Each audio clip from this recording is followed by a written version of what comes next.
That's where her memory begins to blur, which is why Carrie deduces with horror that she has been drugged.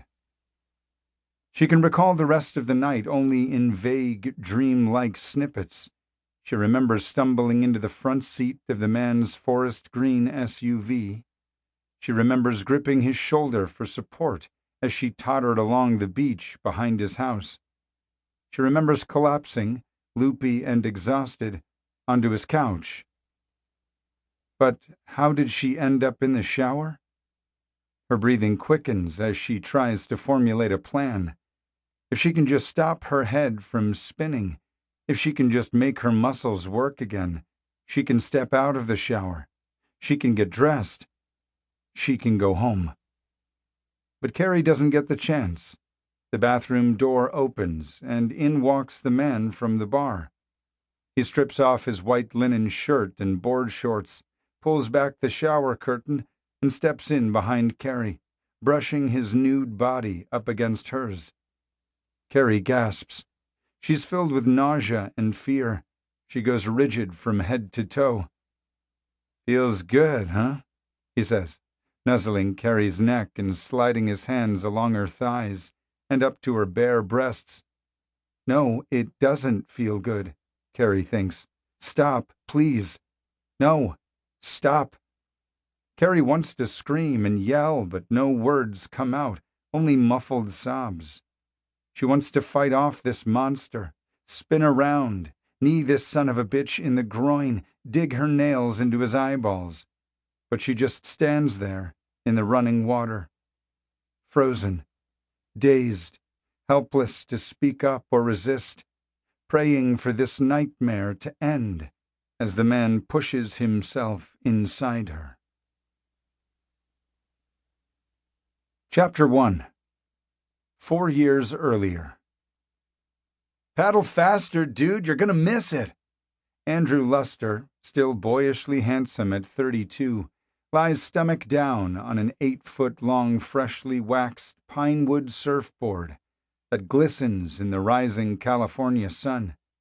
His arms are churning the water like a pair of twin-engine propellers. Behind him, a massive wave is surging, and he's determined to catch it. Heeding his friend's words, Andrew pumps his arms harder.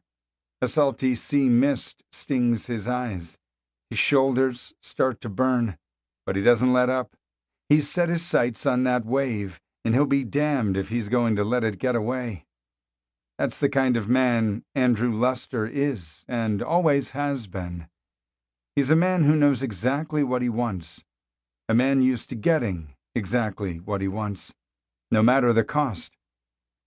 Soon the wave begins to swell.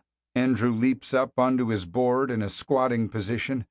As the water crests, he stands upright, turns sideways, and feels himself picking up speed. "Yeah," he shouts. He pumps his fist, savoring the thrill. "Hell yeah!" But Andrew's joy is short-lived.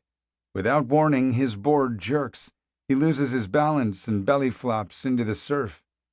He quickly fights his way back to the surface, coughs up seawater. His friend John Balden, his neighbor and occasional early morning surfing partner, is floating on his own board nearby, pointing at him and cackling. "Nice wipeout!"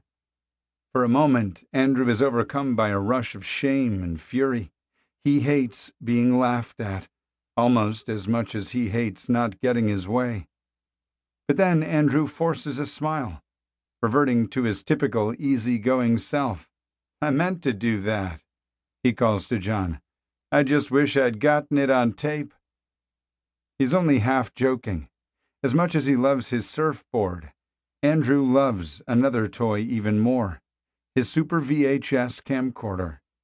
His video camera is practically attached to his shoulder whenever he's not in the water. He films snippets of his daily life, documents his travels, interviews his friends, constantly. He especially likes turning the camera on himself. Some might call this habit odd, eccentric, narcissistic. Andrew calls it his passion. Andrew spins his surfboard around and is preparing to head back out when he sees his companion paddling toward